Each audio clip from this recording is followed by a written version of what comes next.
Technically, women couldn't even be Vikings. As Judith Jesch, author of Women in the Viking Age, has pointed out, the Old Norse word vikingar only applied to men, usually to those men who embarked from Scandinavia in their famous long boats and sailed to such far-flung places as Britain, Europe, Russia, the North Atlantic Islands and North America between roughly AD 800 to 1100. But while these Vikings became infamous as fierce warriors and brutal raiders, they were also accomplished traders who established trade routes all over the world.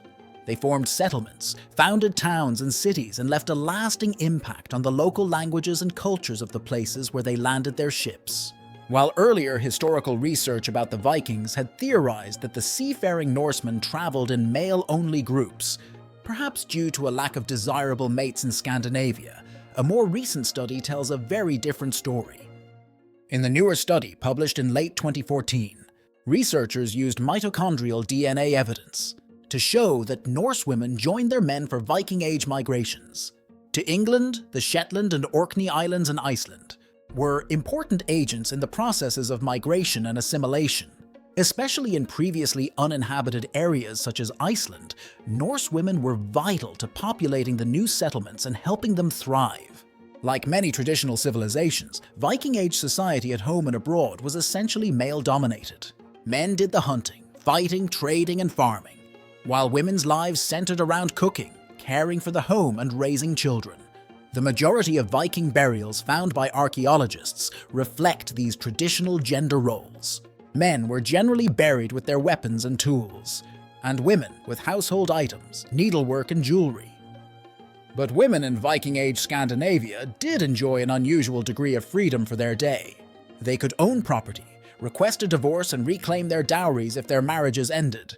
Women tended to marry between the ages of 12 and 15, and families negotiated to arrange those marriages, but the woman usually had a say in the arrangement. If a woman wanted a divorce, she had to call witnesses to her home and marriage bed and declare in front of them that she had divorced her husband. The marriage contract usually stated how family property would be divided up in case of a divorce. Though the man was the ruler of the house, the woman played an active role in managing her husband, as well as the household. Norse women had full authority in the domestic sphere, especially when their husbands were absent.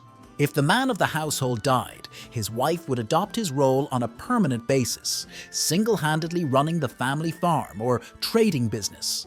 Many women in Viking Age Scandinavia were buried with rings of keys, which symbolized their roles and power as household managers.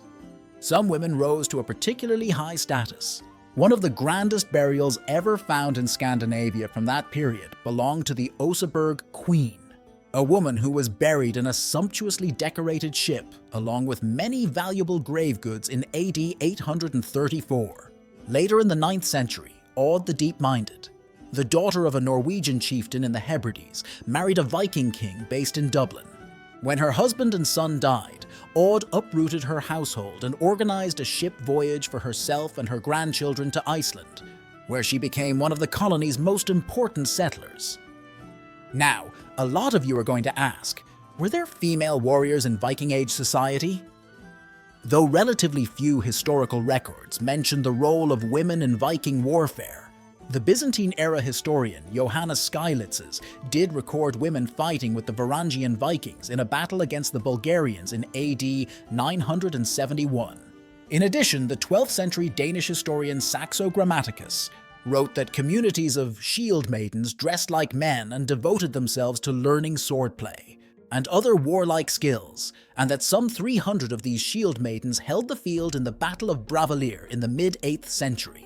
In his famous work, Gesta Danorum, Saxo wrote of a shield maiden named Lagertha, who fought alongside the famous Viking Ragnar Lothbrok in a battle against the Swedes, and so impressed Ragnar with her courage that he sought and won her hand in marriage.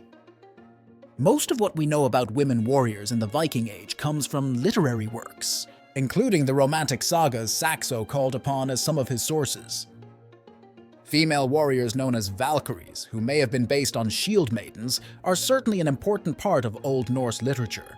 Given the prevalence of these legends, along with the greater rights, status, and power they enjoyed, it certainly seems likely that women in Viking society did occasionally take up arms and fight. especially when someone threatened them, their families, or their property. Are you a fan of Vikings? Would you like to be one of them? Share your thoughts in the comments section. If you enjoyed the video and learned something new, make sure to subscribe for more. Goodbye, everyone.